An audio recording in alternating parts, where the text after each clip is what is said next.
Good morning, my name is Wes Gollum. Welcome. This is video number 2 on downshifting, what occurs when the state cuts budgets and funding for needed services, and it's passed down to you and me, downshifting to our property taxes. In this video, I'd like to quantify, that is, put some numbers next to this so you see how big an issue it really is. It's a little more dense than maybe you'd like, and I hope you'll bear with me because I think this is important for you to see. There are 5 different programs that used to contribute funding through revenue sharing to the towns. Each of these has been cut or eliminated. The first is the rooms and meals tax, and $58 million has been eliminated to the towns over the last 6 years. The second is the business profits tax, where $200 million has been eliminated that used to go to the towns over the last 6 years. The highway funds, about $30 million a year lost to the towns. Pension funding of police, fire, and teachers, about $80 million a year lost to the towns. And environmental funding, environmental grants, about $53 million lost to the town. On the county level, we used to contribute only 1% of the Rockingham County nursing home budget with our property taxes. This year it was about 17%, or $25 million. When you add all of this loss to towns up and you take about 1% of that total, which is what our district is relative to the state, we're about 1%, it comes up that we lose about $2.06 million a year in Candia, Deerfield, and Nottingham in state funding from this revenue sharing cuts.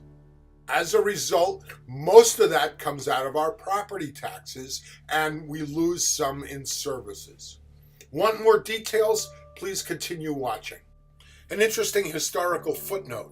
On March 31st, 1970, in testimony on House Bill 1, then New Hampshire Attorney General Warren Rudman responded to concerns that future legislators may choose not to honor this commitment to municipalities to fund revenue sharing, stating, "This bill creates a new chapter in the statutes of New Hampshire, which is specifically entitled Return of Revenue to Cities and Towns. And it says, there is hereby appropriated for each fiscal year a sum sufficient to make the payments provided for by this section. Now the charge has been leveled that future legislators might choose not to honor this pledge. It seems quite doubtful to me that once this bill is passed, that any legislator would go back on its pledge to return revenue to cities and towns that originally belonged to those cities and towns. And I might also add in passing that I could hardly see a governor signing a bill which would deprive cities and towns of the revenues which they once had." Okay, number 1, the rooms and meals tax.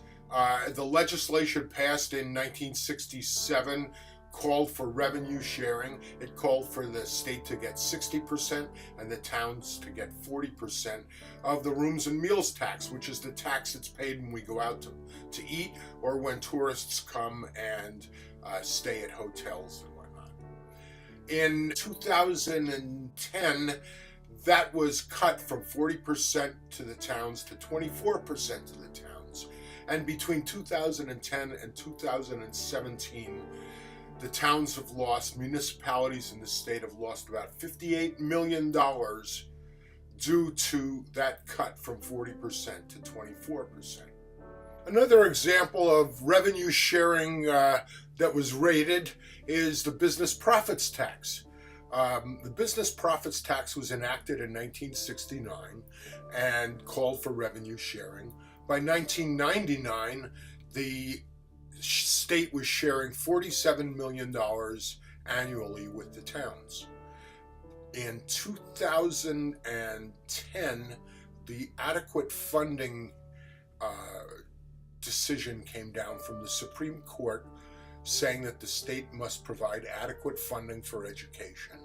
And to do that, they rated the business profits tax revenue sharing.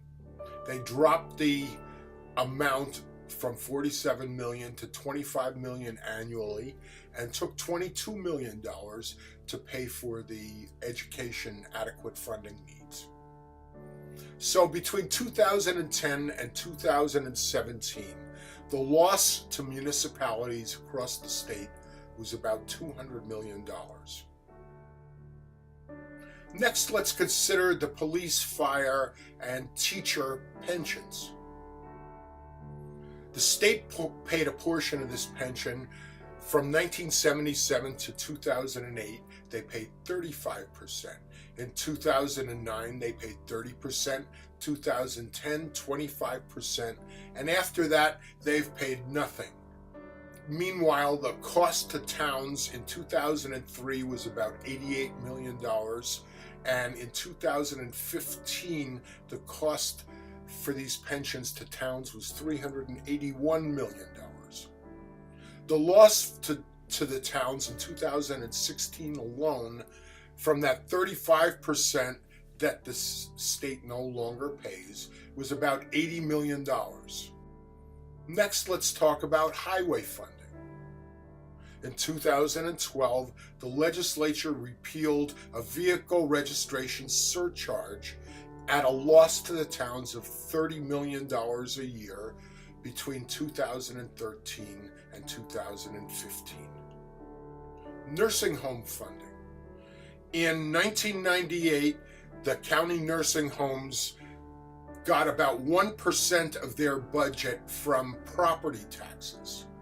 In 2016, it's around 17%, and that represents about $25 million in Rockingham County, where we live.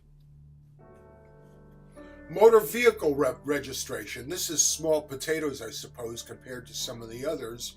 But for you old geezers like me, you might remember a time when we had to go to DMV in Nashua or Manchester or Concord or Portsmouth for our registration, and now we just go to the towns. When computers came in and the state was able to do that, they paid for the computers, they paid for the ink, they paid for all the supplies and the costs related to that. Now, if we want to have registration, we've got to pay those costs, which are a few thousand bucks to Deerfield. Not a tremendous amount, but certainly a fair amount. Finally, we have environmental grants.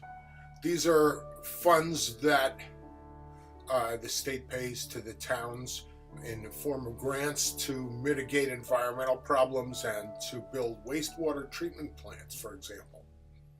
In 2005, the state gave $17.6 million to the towns for environmental grants. In 2013, that was down to $5.6 million. And after that, in an effort to cut budgets, the state stopped funding any projects that had not been approved prior to 2008. Currently, there are 50 projects which meet the guidelines for grants and are calling for a needed $90 million.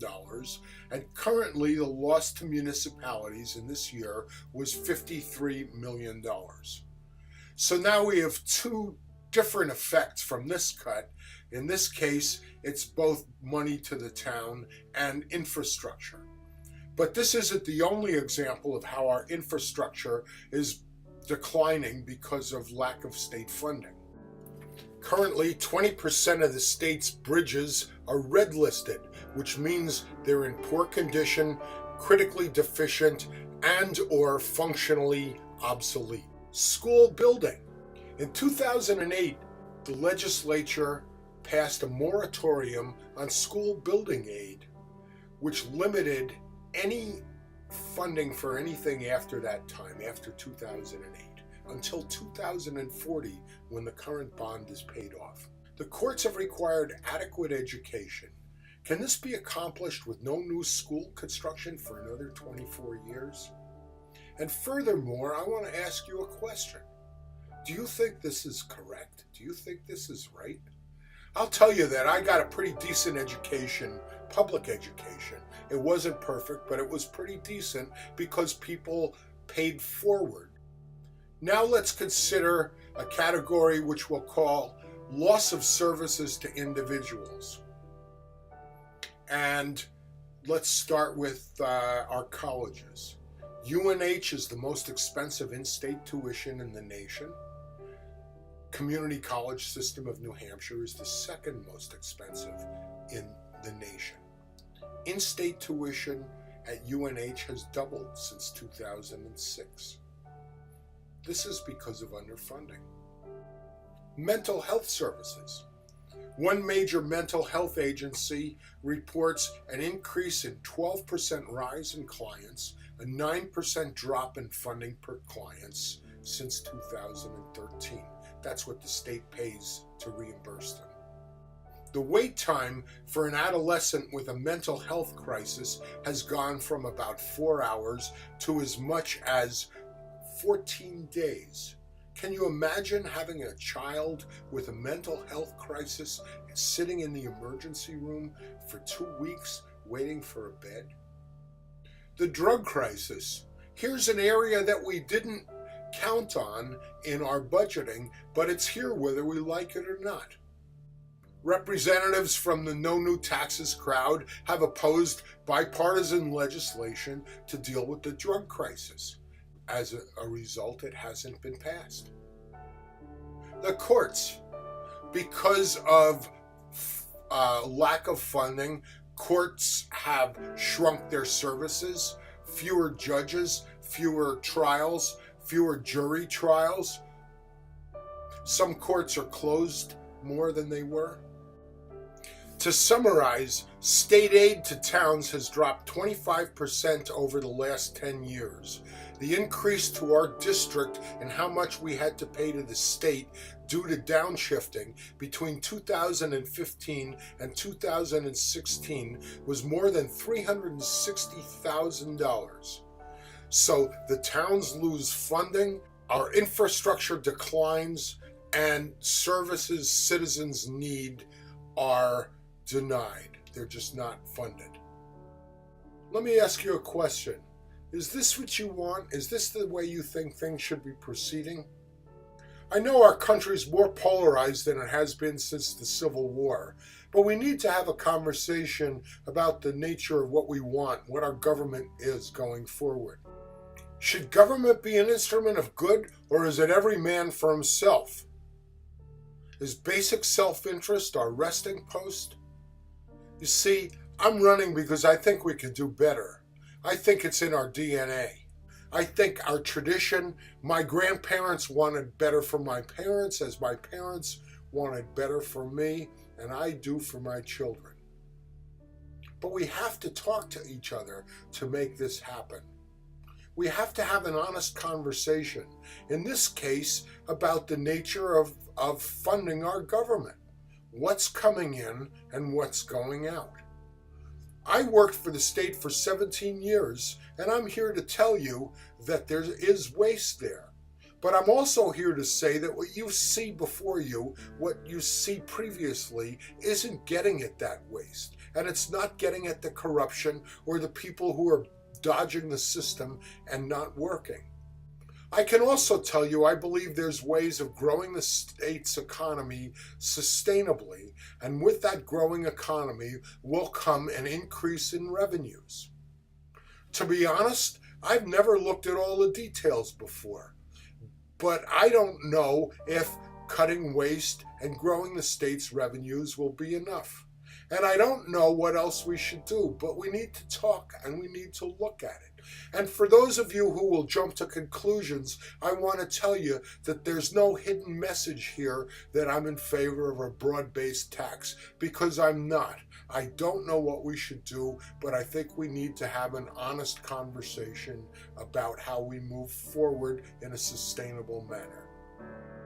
Thank you very much for watching this. My name is Wes Gollum. I'm running for state rep in Deerfield, Candia, and Nottingham. And my website is wesfornewhampshire.org. And you can reach me at wesgollum@gmail.com. Thank you again for watching, and I hope you'll vote for me on November 8th.